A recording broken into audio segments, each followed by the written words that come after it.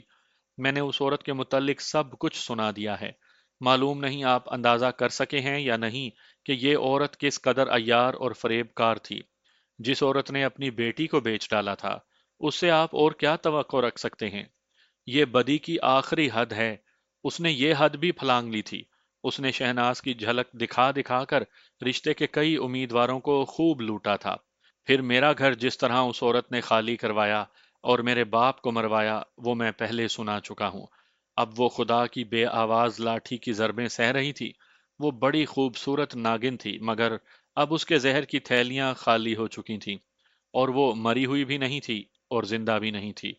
یہی نہیں، اسے ایک سزا اور بھی مل رہی تھی۔ یہ مجھے خالہ کے ہاں جا کر پتا چلا، وہ یہ کہ شہناز کے دونوں بھائی بالکل آوارہ اور نکھٹو نکلے۔ وہ جوان تھے، خالہ نے مجھے بتایا کہ ان کے سگے رشتہ دار بھی ان لڑکوں کو رشتے سے جواب دے چکے ہیں۔ شہناز کا باپ تو ایسے تھا جیسے مفلوج ہو، جسمانی لحاظ سے بھی ذہنی لحاظ سے بھی۔ اس گھر کی رونق خواہ بدی سے ہی قائم تھی، وہ شہناز کی ماں کی بدولت تھی۔ اسے خدا نے پکڑ لیا تو یہ گھر لوگوں کے لیے جائے عبرت بن گیا۔ میں نے جب خالہ کو بتایا کہ میں شہناز کو چھوڑنے آیا ہوں تو وہ کچھ دیر حیرت سے میرے منہ کی طرف دیکھتی رہی۔ میں نے اسے اور خالو کو مختصراً بتایا کہ شہناز مجھے کس طرح ملی تھی اور کیا کیا ہوا تھا۔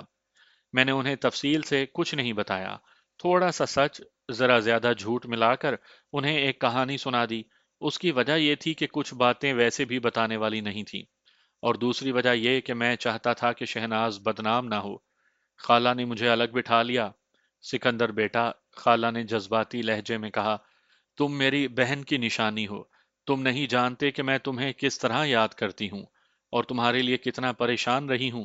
اب تم نے بتایا ہے کہ تم سی آئی ڈی کے سب انسپیکٹر ہو تو میری روح بھی خوش ہو گئی ہے۔ اب میری دو باتیں سن لو، معلوم نہیں پھر کبھی آؤ گے یا نہیں۔ کیوں نہیں آؤں گا خالہ؟ میں نے دل کی گہرائیوں سے کہا، آپ کے سوا میرا ہے ہی کون؟ اپنا مکان دیکھ آئے ہو؟ خالہ نے پوچھا۔ میں اس گلی سے ہی نہیں گزرا تھا جس گلی میں میرا مکان تھا۔ ایسے محسوس ہو رہا تھا کہ میں نے اس گلی میں قدم رکھا تو مجھ پر ہول طاری ہو جائے گا۔ اپنا گھر دیکھنے کی مجھ میں ہمت نہیں تھی۔ میرا مکان تو اب میرے بچپن کا اور میری یادوں کا مقبرہ تھا۔ کبھی خیال آتا کہ میری ماں اس گھر میں بیٹھی میرا انتظار کر رہی ہوگی، پھر بڑا ہی زہریلا خیال آتا کہ اس گھر میں میرے باپ کی لاش پڑی ہوگی۔ مجھ جیسا دلیر آدمی جسے خدا نے خود اعتمادی جیسی نعمت عطا فرمائی تھی، اپنے گھر کی سوچ کر ڈر پوک سا بچہ بن گیا۔ ادھر جانے کا میرا کوئی ارادہ نہیں تھا، ہمت ہی نہیں تھی۔ میں تو شہناز کے گھر سے آیا ہوں خالہ، میں نے کہا۔ اپنے مکان کی طرف ابھی نہیں گیا۔ کیا وہ خالی پڑا ہے؟ نہ بیٹا، خالہ نے بڑے پیار سے کہا۔ تم وہ مکان ہمیں دے گئے تھے، لیکن ہم ایسے تو نہیں۔ وہ مکان تمہارا ہے، تمہارے خالو نے کرائے پر چڑھا دیا تھا اور کرایہ الگ رکھ رہے ہیں۔ اب اتنے برسوں کا کرایہ ہمارے پاس جمع ہو گیا ہے۔ یہ تمہاری امانت ہے، اب تم آئے ہو تو اپنی امانت لے جاؤ۔ نہیں خالہ، میں نے کہا، میں نہیں لوں گا۔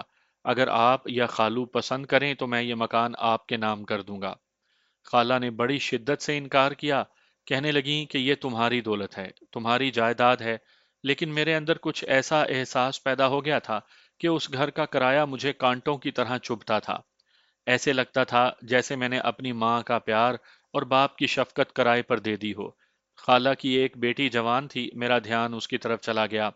خالہ، میں نے کہا، کرائے کی رقم آپ اپنی سمجھیں، اگر آپ اسے قبول کرنے سے جھجک رہی ہیں تو میری طرف سے اس رقم سے عذرا کے جہیز کی کچھ چیزیں بنا لینا۔ عذرا کو یہ تو پتا چلے کہ اس کا ایک پردیسی بھائی بھی ہے۔ کیا کفر بک رہے ہو سکندر؟ خالہ نے پیار بھرے غصے سے کہا۔ عذرا تمہاری بہن تو نہیں، بے شک تمہارے ساتھ بات نہیں ہوئی، لیکن میں اور تمہارا خالو عذرا کو تمہاری منگیتر سمجھتے ہیں۔ مجھے یوں دھچکا لگا جیسے خالہ نے میرے پیٹ میں بڑی زور سے مکہ مارا ہو۔ میری خالہ زاد عذرا خوبصورت لڑکی تھی، اس کے رشتے سے انکار کرنے کا میرے پاس کوئی جواز نہیں تھا، لیکن میں نے کبھی سوچا بھی نہیں تھا کہ میں عذرا کے ساتھ شادی کروں گا۔ اب خالہ نے یہ بات صاف الفاظ میں کہہ دی تو مجھے چپ لگ گئی۔ کیوں؟ خالہ نے کہا، تم تو چپ ہو گئے ہو، کہیں شادی کر تو نہیں دی؟ نہیں خالہ، میں نے کہا، میں نے ابھی شادی کے متعلق سوچا ہی نہیں۔ اب سوچ لو، خالہ نے کہا، اور یہ بھی سوچ لو کہ میں رشتوں کے 3 پیغام ٹھکرا چکی ہوں۔ اور یہ بھی سوچ لو کہ عذرا تمہاری پیدائش کے 2 سال بعد پیدا ہوئی تھی۔ تمہاری امی نے اسی روز مجھ سے کہہ دیا تھا کہ اس لڑکی کا نام عذرا ہوگا اور یہ میری بہو ہوگی۔ میری بیٹی کا نام تو تمہاری امی نے رکھا تھا اور میں اسی روز سے اسے تمہاری منگیتر سمجھ رہی ہوں۔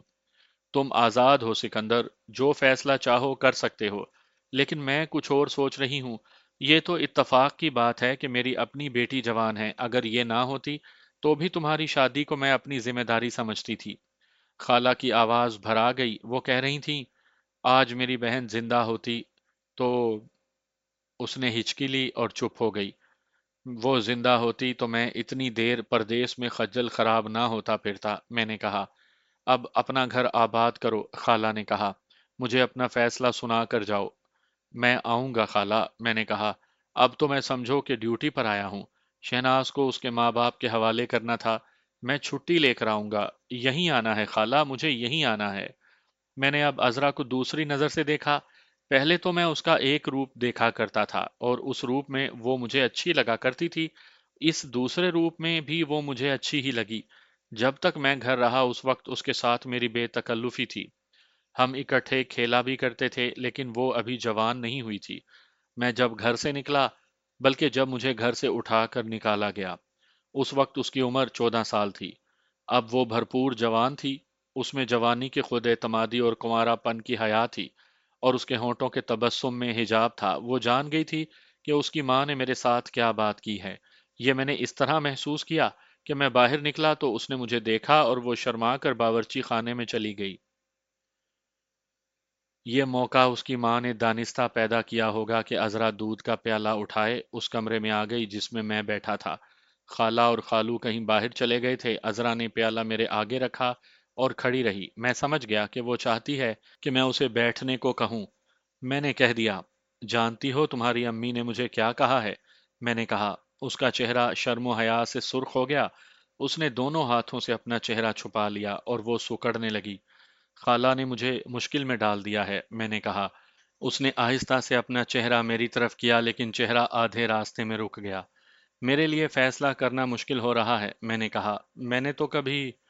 پھر امی کو صاف جواب دے دو سکندر، عذرا نے پختہ لہجے میں کہا۔ مجھے بتا دو، کیا مشکل ہے سکندر؟ میں نے تو یہ سوچا ہی نہ تھا کہ تم باہر باہر گھوم پھر رہے ہو، اتنے خوبصورت جوان ہو اور تم نے کسی لڑکی کے ساتھ تعلق پیدا کر لیا ہوگا۔ میں تو سپنے دیکھتی رہی ہوں، کوئی مشکل نہیں سکندر۔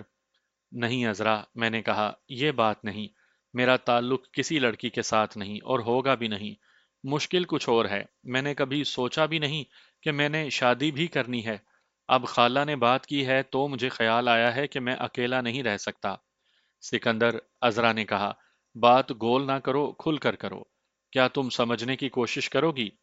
بات صاف کرو گے تو سمجھ میں آ جائے گی، عذرا نے کہا۔ اگر خفیہ پولیس والوں کی طرح بات کرو گے تو سمجھنا مشکل ہو جائے گا۔ میں آگ میں سے گزر رہا ہوں عذرا، میں نے کہا، نہ جانے کب تک آگ میں سے ہی گزرتا رہوں گا۔ یہ کس کی لگائی ہوئی آگ ہے؟ عذرا نے کہا، تم خفیہ پولیس کی طرح بات کر رہے ہو۔ تم نے اپنے ذہن میں جو وہم بٹھا لیا ہے اسے ذہن سے نکال دو۔ میں نے کہا، اگر تم ساری رات میرے پاس بیٹھ سکو تو میں تمہیں وہ سب سنا سکتا ہوں جو اس شہر سے نکلنے سے لے کر آج اس شہر میں آنے تک مجھ پر بیتی ہے۔ اتنے برسوں کی داستان سنانے میں کچھ وقت لگے گا۔ کبھی ایسے لگتا ہے جیسے میں پتھر ہوں، کبھی ایسے جیسے میں موم ہو گیا ہوں جو ذرا سی حرارت سے پگھل جاتا ہے۔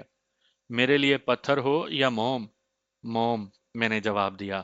اگر میں پتھر ہوں تو خالہ نے ایسی بات کہہ دی ہے کہ پتھر ٹوٹ گیا ہے۔ کیا کہا ہے امی نے؟ کہتی ہیں میری امی نے تمہاری پیدائش پر ہی کہہ دیا تھا کہ اس بچی کا نام عذرا ہوگا اور یہ میری بہو ہوگی۔ میں نے کہا، امی کے نام پر تو میں اپنی گردن بھی کٹوا دوں۔ امی کے نام پر نہیں، عذرا نے کہا، میرے نام پر دل سے ہاں کہہ دو تو بات ہے، دل پر پتھر رکھ کر نہیں۔ میں نے اسے انتہائی مختصر الفاظ میں سنایا کہ میں کیسی آگ میں سے گزر رہا ہوں اور میرے لیے آگے کیا آگ ہے۔ میں کسی دہشت گرد کی گولی کا نشانہ بن سکتا ہوں۔ میں نے کہا، مجھے ڈاکو اغوا کر سکتے ہیں، روپے پیسے کی کوئی کمی نہیں، بڑے بڑے انگریز افسر عزت کرتے ہیں اور اپنے پاس بٹھاتے ہیں، لیکن دہشت گرد اور ڈاکو میرے دشمن ہیں۔ ایوب میرا دشمن ہے۔ کون سا ایوب؟ عذرا نے پوچھا۔ یہ تو نہیں منشی مراتب حسین کا بیٹا؟ وہ تو پولیس میں تھانے دار لگا ہوا ہے۔ وہی، میں نے کہا، اس کی تھانے داری ختم ہو چکی ہے، وہ 3 سال کے لیے اندر ہو گیا ہے۔ یہ بدماش آدمی ہے، اس کے گھر والوں کو ابھی نہ بتانا۔ میں تمہیں یہ سمجھا رہا ہوں عذرا، میری زندگی خطروں میں گزر رہی ہے۔ اگر تم میرا ساتھ دے سکتی ہو تو سوچ لو۔ میرا دل کسی اور کو قبول نہیں کرے گا، عذرا نے کہا۔ تم آگ میں سے گزر رہے ہو یا سیلاب میں سے، میں تمہارا ساتھ دوں گی۔ کچھ مہلت دو گی؟ میں نے پوچھا، انتظار کرو گی؟ ساری عمر تمہارے انتظار میں گزار دوں گی، عذرا نے کہا۔ سکندر، تم دھوکہ نہ دے جانا۔ میں نے اسے تسلی دی اور اپنے مستقبل کے متعلق اسے اور بھی بہت کچھ بتایا، اور اسے بچپن والی پگلی کی پیشن گوئی بھی بتائی جو مجھ پر ایک وہم یا آسیب کی طرح طاری تھی۔ تم نے مجھے ایک اور وہم طاری کر دیا ہے، عذرا نے کہا۔ شہناز، اس کے ساتھ تمہارا تعلق مجھے پریشان کر رہا ہے۔ بہت خوبصورت ہے اور چالاک بھی ہے۔ سب جانتے ہیں کہ یہ تمہیں اپنا بیٹا نہیں سمجھا کرتی تھی۔ اب اس نے مجھے اپنا بیٹا بنا لیا ہے، میں نے کہا۔ یہ وہم ذہن سے نکال دو۔ یہ تو ایک زنجیر تھی جس سے میرے ہاتھ پاؤں باندھے جا رہے تھے۔ میں اس سے بھاگ نہیں رہا تھا، لیکن اس میں جکڑے جانے سے بھی جھجک رہا تھا۔ میں نے عذرا کو ایسا جواب دیا جیسے میں نے کہا ہو کہ یہ زنجیر مجھے دے دو، میں خود ہی اپنے ہاتھ پاؤں باندھ لوں گا۔ خالہ تک میرا جواب پہنچا تو وہ مطمئن ہو گئیں۔ رات خالہ کے ہاں گزری۔ خالہ اور خالو کے اصرار کے باوجود میں نے ان سے اپنے مکان کے کرائے کی رقم نہیں لی۔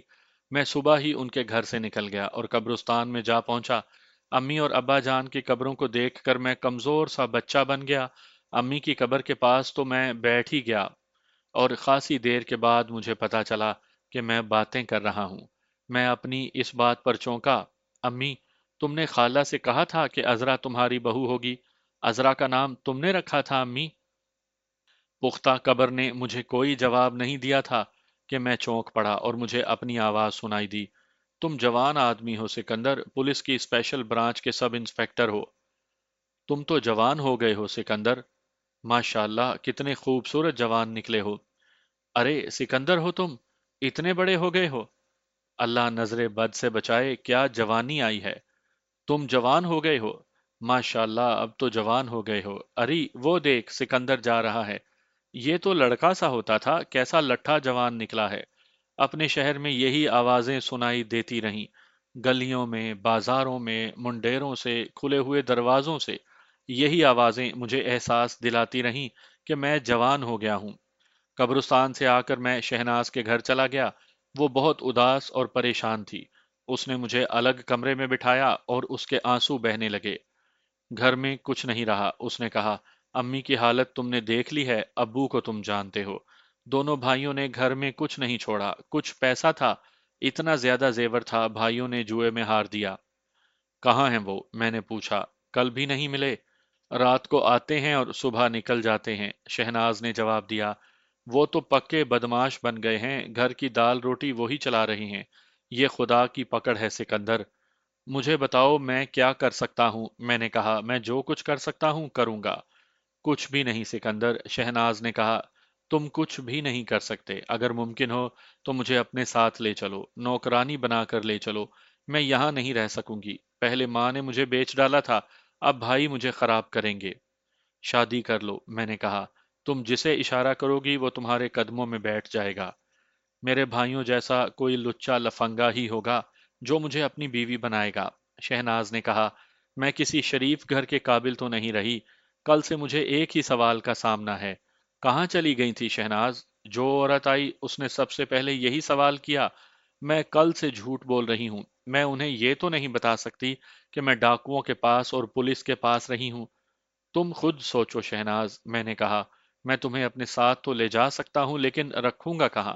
اگر کہیں رکھ بھی لوں تو یہاں باتیں بنیں گی اور میرے لیے وہاں مسئلے پیدا ہو جائیں گے۔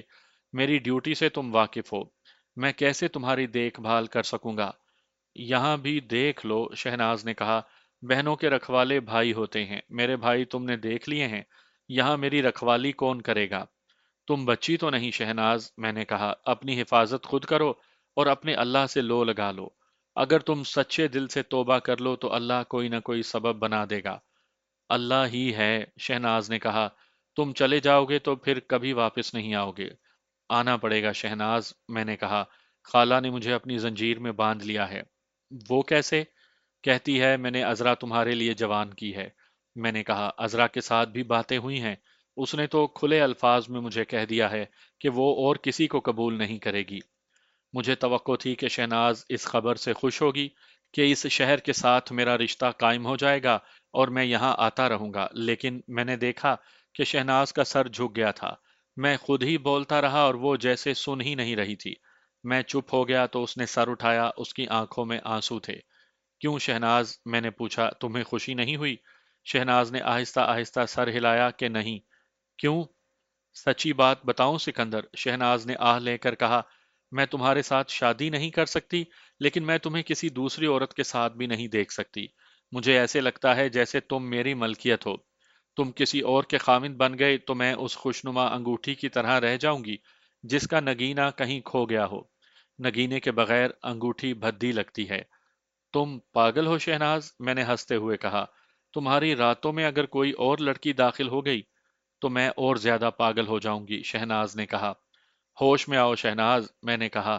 تم نے بات صاف کہہ دی ہے، اب مجھے بھی بات صاف ہی کہنے دو۔ بات کوئی انوکھی نہیں، تم خود محسوس کرتی ہوگی کہ تمہارا ذہن مجرمانہ ہے اور اس میں تمہارا اپنا قصور نہیں۔ ہاں سکندر، شہناز نے میری بات پوری سنے بغیر کہا۔ یہی تو میری بد نصیبی ہے، میری تربیت ہی مجرمانہ انداز سے ہوئی ہے۔ کہو کیا کہنا چاہتے ہو؟ تم نے جو کہا ہے کہ تم مجھے کسی اور عورت کی ملکیت نہیں دیکھ سکتی، اس سے مجھے ایک خدشہ محسوس ہونے لگا ہے، میں نے کہا۔ عذرا یہاں رہے گی، میں بہت دور رہوں گا۔ ایسا نہ ہو کہ تم عذرا کے دل میں کوئی ایسا وہم ڈال دو کہ وہ مجھ سے متنفر ہو جائے۔ تم نے بہت دور کی سوچی ہے، شہناز نے دکھی ہوئی سی مسکراہٹ سے کہا۔ تم جانتی ہو میں پولیس کے کون سے محکمے کا آدمی ہوں، میں نے کہا۔ بال کی کھال اتارنے اور بہت دور کی سوچنے کی ہی تو مجھے ٹریننگ ملی ہے۔ ایسا ہو سکتا ہے تم یہاں اکیلی ہوگی اور ماحول بھی ایسا ہے کہ تمہارا ذہن اکھڑا اکھڑا رہے گا۔ اس کا اثر یہی ہوگا کہ تم کوئی پیار محبت کی بات سوچ ہی نہیں سکو گی۔ میں تمہاری بات سمجھ گئی ہوں سکندر، شہناز نے کہا۔ ایک کام کر کے جانا، عذرا سے کہنا کہ میرے پاس کبھی نہ آئے۔ وہ میرے سامنے آ گئی تو مجھے سب سے پہلا خیال یہ آئے گا کہ اس لڑکی نے مجھ سے میرا سکندر چھین لیا ہے۔ ہو سکتا ہے میری کہانی سننے والے ان باتوں کو جو میرے اور شہناز کے درمیان ہوئی عجیب سمجھیں۔ میں ایسے لوگوں سے یہی کہوں گا کہ یہ جرم و گناہ کی دنیا کی باتیں ہیں۔ شہناز نے جس طرح دہشت گردوں کو پکڑوا دیا تھا، اس طرح کوئی شریف عورت نہیں کر سکتی۔ ایسا کام وہی عورت کر سکتی ہے جس کے ذہن میں جرائم کے سوا کچھ بھی نہ ہو۔ جس طرح لوہے کو لوہا ہی کاٹ سکتا ہے، اسی طرح مجرم کو مجرم ہی پکڑ سکتا ہے۔ اس سے آپ اندازہ کر سکتے ہیں کہ شہناز کی ذہنیت کس قدر مجرمانہ تھی۔ میں بھی تو مجرموں کی دنیا کا ہی آدمی تھا، میں مجرم تو نہیں تھا، لیکن پولیس کے آدمیوں کو ذہنی طور پر مجرم بننا پڑتا ہے۔ شہناز بھی مجھے سمجھتی تھی اور میں اسے سمجھتا تھا۔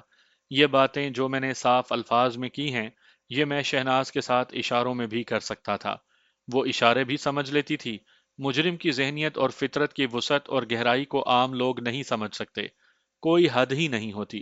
شہناز کی ماں نے شہناز کو بیچ ڈالا تھا اور شہناز بکنے پر راضی تھی، لیکن مجرمانہ ذہنیت کی یہ آخری حد نہیں تھی۔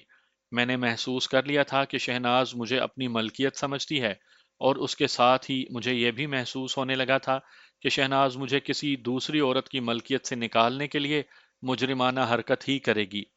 بہرحال شہناز میری بات سمجھ گئی اور میں اس کی بات سمجھ گیا، لیکن میرے دل میں جو خدشہ پیدا ہو چکا تھا وہ قائم رہا۔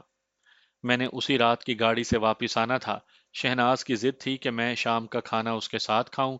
کھانا اس کے ساتھ ہی کھایا، لیکن اس کی جذباتی کیفیت یہ تھی کہ تھوڑے تھوڑے وقفے سے لمبا سانس لیتی یا آہ بھرتی تھی۔ کھانے کے فوراً بعد مجھے اسٹیشن پر پہنچ جانا چاہیے تھا۔ میں جانے کے لیے اٹھا تو وہ بے اختیار مجھ سے لپٹ گئی۔ بہت دیر میرا سر اپنے کندھے پر رکھ کر مجھے اپنے بازوؤں میں جکڑے رکھا۔ پھر اس نے کئی بار میری پیشانی اور میرے سر کو چوما۔ اس کے آنسوؤں کا یہ حال تھا کہ اس کا منہ آنسوؤں سے دھل گیا تھا۔ جذبات کی شدت کے اس نے ایسے ایسے مظاہرے کیے کہ میرے بھی آنسو نکل آئے۔ ریل گاڑی نے مجھے رات بھر اور اگلے آدھے دن کے سفر کے بعد اپنے ٹھکانے پر پہنچا دیا، لیکن مجھے اس طرح محسوس ہوا جیسے میں ذہن کی پرواز کے ساتھ پہنچا ہوں۔ ریل کے انجن کی طرح میرا دماغ چلتا رہا۔ زیادہ تر خیالات عذرا کے آئے جن میں کچھ رومانی سا تاثر تھا۔ وہ ذہن سے نکلی تو شہناز آ گئی، جس کے ساتھ خدشے، افسردگی اور تلخیاں وابستہ تھیں۔ میں اپنے تلخ و شیریں خیالات میں گم اس طرح اپنے ٹھکانے پر پہنچا جیسے ایک اسٹیشن سے سوار ہوا اور اگلے اسٹیشن پر اتر گیا۔ یہ سوچ بار بار آتی رہی کہ کوئی بھلا آدمی مل جائے تو اس کے ساتھ شہناز کی شادی کروا دوں۔ وہاں پہنچتے ہی میں پولیس کے روز مرہ کے کام کاج میں گم ہو گیا۔ ایک روز اسپیشل برانچ کے نئے ایس پی نے، جو میڈوز کی جگہ آیا تھا، مجھے سلطان اور اللہ داد خان کو بلایا۔ تمہارا کارنامہ قابل تعریف تھا، ایس پی جانسن نے کہا، لیکن ہمارا شکار ابھی مرا نہیں۔ مخبروں نے جو اطلاعات دی ہیں ان سے پتہ چلتا ہے کہ باقی گروہ زمین دوز ہو گیا ہے اور وہ جلد ہی کوئی تخریبی کارروائی کرے گا۔ ضروری نہیں کہ وہ آئندہ کارروائی اس شہر میں یا اس علاقے میں کرے۔ یہ لوگ کہیں بھی حملہ کر سکتے ہیں۔ تم تینوں کے سامنے دو کام ہیں۔ ایک یہ کہ تمہیں اپنے آپ کو اس گروہ سے بچا کر رکھنا ہوگا۔ یہ گروہ انتقامی کارروائی کر سکتا ہے۔ تمہارا دوسرا کام یہ ہے کہ اس گروہ کا سراغ لگاؤ۔ صاحب بہادر، سب انسپکٹر اللہ داد نے کہا، یہ مخبر جن کا آپ حوالہ دے رہے ہیں اس گروہ کے اگر ٹھکانے کو نہیں جانتے تو کسی آدمی کو تو جانتے ہوں گے۔ نہیں، ایس پی جانسن نے کہا، مخبر شک میں بات کرتے ہیں اور ان کا شک پختہ ہے۔ تم تینوں کو میں ایک اور بات بتانا ضروری سمجھتا ہوں۔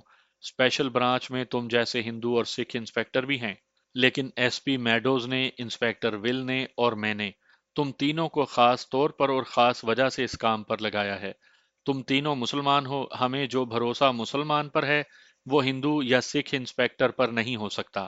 تم دیکھ رہے ہو کہ دہشت گرد گروہوں میں زیادہ تر ہندو ہیں، اس کے بعد سکھوں کا نمبر آتا ہے۔ یاد رکھو، ہندو اس ملک پر قبضہ کرنا چاہتے ہیں۔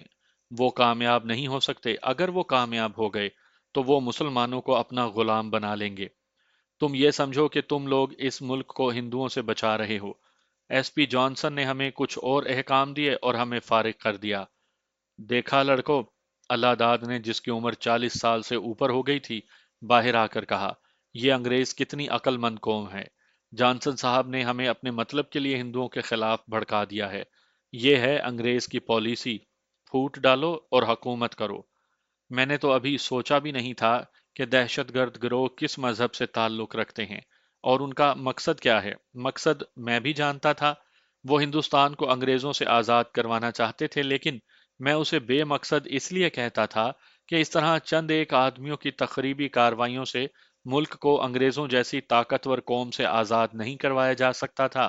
میں نے ملک کی سطح پر کبھی سوچا ہی نہیں تھا کہ میں ڈیوٹی کو ڈیوٹی سمجھتا تھا۔ میں اور سلطان ہر روز شام کے وقت ذرا باہر نکل جایا کرتے تھے۔ وہ سڑک ذرا سنسان تھی، اس سے آگے چھوٹا سا ایک بازار تھا۔ سردیوں میں ہم وہاں جا کر ایک دکان سے دودھ پیا کرتے اور گرمیوں میں لسی۔ ایک شام ہم آہستہ آہستہ چلے جا رہے تھے کہ ایک عورت نے ہمیں روک لیا۔ چہرے سے اس کی عمر 40 سال کے قریب لگتی تھی۔ سر کے کچھ بال سفید تھے۔ شکل و صورت سے وہ کسی اچھے خاندان کی عورت لگتی تھی، لیکن اس کے کپڑے غریبانہ تھے۔ اس نے جب بات کی تو اس کا انداز نوکرانیوں جیسا تھا۔ میرے بھائیوں، اس نے بھیکاریوں کے لہجے میں کہا، مجھے بھیکاری نہ سمجھ لینا، بڑی مشکل میں گرفتار ہوں۔ یہاں بات کی تو تم مجھے بھیکاری ہی سمجھو گے۔ ذرا میرے گھر تک چلو، میرے گھر کی حالت دیکھو، میری جوان بیٹی کو دیکھو، پھر میں بات کروں گی تو تم پر میری بات کا صحیح اثر ہوگا۔ بات کرو، میں نے کہا، ہم یہیں سن لیتے ہیں۔ سیدھی بات کرو مائی، سلطان احمد نے کہا، ہم اتنے شوقین نہیں۔ سلطان احمد نے یہ بات شرارتی سے لہجے میں اس لیے کہی تھی کہ عصمت فروشی کے بازار سے ہٹ کر بھی اس شہر میں یہ دھندا چلتا تھا۔ سلطان احمد کی طرح میں بھی یہی سمجھا تھا کہ یہ عورت کسی طوائف کی دلال ہے اور یہ ہمیں اپنے گھر لے جانا چاہتی ہے۔ ایسے دلالوں کے جال میں ہم جیسے جوان آدمی ہی پھنسا کرتے تھے۔ فوج اور پولیس کے آدمی تو ذرا سے اشارے پر پیچھے پیچھے چل پڑتے تھے۔ ہم دونوں میں ابھی کچھ شرافت یا شاید جھجک باقی تھی۔ ہمارا اس کے ساتھ جانے کا کوئی ارادہ نہیں تھا۔ میرے بھائیوں، اس عورت نے پہلے سے زیادہ دکھی ہوئی سی آواز میں کہا، غریب عورت کے ساتھ مذاق نہ کرو۔ میں تو خدا کے نام پر تمہیں اپنی حالت بتانا چاہتی ہوں۔ بھیک مانگتی ہوتی تو فوراً کہتی کہ اللہ کے نام پر کچھ دے دو۔ میں بیوہ ہوں، 3 گھروں میں کام کرتی ہوں اور ماں بیٹی کی دال روٹی چلتی ہے۔ بیٹا کوئی نہیں؟ سلطان نے پوچھا۔ نہ ہی سمجھو، اس نے جواب دیا، ایک ہی بیٹا ہے، وہ بھی آوارہ نکلا۔ 4 ایک مہینوں سے گھر سے ہی غائب ہے۔ بیٹی جوان ہے، سوچتی ہوں اس کی شادی ہو جائے تو میری سب مشکلیں آسان ہو جائیں گی۔ وہ شادی کی عمر سے آگے ہوئی جا رہی ہے۔ شادی جلدی ہو جانی چاہیے۔ جلدی کیا ہے اماں؟ جلدی ہے بھائیو، اس نے جواب دیا۔ لڑکی پر ایک بدماش نے اور روپے پیسے والے ایک ہندو سیٹھ نے نظر رکھ لی ہے۔ لڑکی بھی ایک گھر میں کام کرتی ہے۔ غریب کی بیٹی کا چال چلن کیسے محفوظ رہ سکتا ہے؟ جس نے ذرا روپے پیسے کی جھلک دکھائی وہ جال میں آ جاتی ہے۔ مجھے اپنی بیٹی پر بھی شک ہونے لگا ہے۔ میں کہتی ہوں کہ کچھ ادھر ادھر سے مدد امداد ہو جائے تو اس کی شادی کر دوں۔ ہم اتنی مدد کرنے کے قابل تو نہیں، میں نے کہا۔ ہم تھوڑی تھوڑی تنخواہوں والے لوگ ہیں، 1 1 روپے سے ہم زیادہ دے ہی نہیں سکتے۔ میں ساری مدد تم دونوں سے ہی تو نہیں مانگ رہی، اس نے کہا۔ تم دونوں سب انسپیکٹر ہو، تمہارا حکم اور اثر و رسوخ چلتا ہے۔ اگر چاہو تو 100 200 روپیہ اکٹھا کر سکتے ہو۔ مجھ غریب کا اسی میں کام ہو جائے گا۔ 3 350 تو میں نے جمع کر رکھا ہے۔ میرا خیال ہے کہ تمہیں مجھ پر اعتبار نہیں آیا۔ یہ سوچ لو کہ میں مسلمان ہوں اور مسلمان بہن کے سر پر دوپٹہ رکھنا مسلمان بھائیوں کا فرض ہے۔ میرے گھر چلو۔ گھر کیا ہے، جھگی سی ہے۔ میری بیٹی کو دیکھو گے تو خود محسوس کرو گے کہ اس کی شادی فوراً ہو جانی چاہیے۔ اگر مجھ پر تمہیں اعتبار نہیں تو میں یہاں کھڑی رہتی ہوں، یہاں سے گزرنے والوں سے اور بازار کے دکانداروں سے پوچھ لو کہ انہوں نے مجھے پہلے کبھی دیکھا ہے۔ لیکن تم نے ہمیں کیوں اس قابل سمجھا ہے کہ تمہاری امداد کر ہی دیں گے؟ سلطان نے کہا۔ میں تمہیں ادھر سے گزرتے دیکھا کرتی تھی، اس عورت نے کہا۔ تمہاری چال ڈھال سے مجھے پتا چلتا تھا کہ تم خاندانی آدمی ہو۔ تم میرے گھر چلو لیکن اس وقت نہیں۔ رات کو چلو تو بہتر ہے، دن کی روشنی میں گئے تو لوگ الٹی باتیں بنائیں گے۔ ہم اسے ٹال رہے تھے۔ یہ خیال بھی آتا تھا کہ اس کی کچھ مدد ہی کر دی جائے، لیکن وہ اس ضد پر اڑی ہوئی تھی کہ ہم اس کے گھر چلیں۔ یہاں تک کہ اس نے ایک بازو میرا اور ایک سلطان کا پکڑ لیا اور منت سماجت کے ساتھ ساتھ ہمیں گھسیٹنے لگی۔ ہم دونوں نے ایک دوسرے کی طرف دیکھا، ایسے لگا جیسے سلطان احمد نے بھی وہی سوچا ہے جو میں نے سوچ لیا تھا۔ اچھا یوں کرو، میں نے کہا، کل اسی وقت یہیں پر آ جانا۔ ہم تمہاری کچھ نہ کچھ مشکل آسان کر دیں گے۔ نہیں، اس نے کہا، تم ایک غریب عورت کو ٹرخا رہے ہو۔ تم چاہے نہ آنا لیکن مجھے بھکاری نہ سمجھ لینا۔ ہم کچھ نہ کچھ تو لے کر ہی آئیں گے، میں نے کہا۔ اگر 2-4 روپے لانے ہیں تو نہ آنا، اس نے کہا۔ اگر آ ہی گئے تو میں تمہیں اپنے گھر ضرور لے جاؤں گی۔ اپنی آنکھوں دیکھ لینا، تمہیں یہ اعتبار تو آ ہی جائے گا کہ اس عورت نے جھوٹ نہیں بولا تھا۔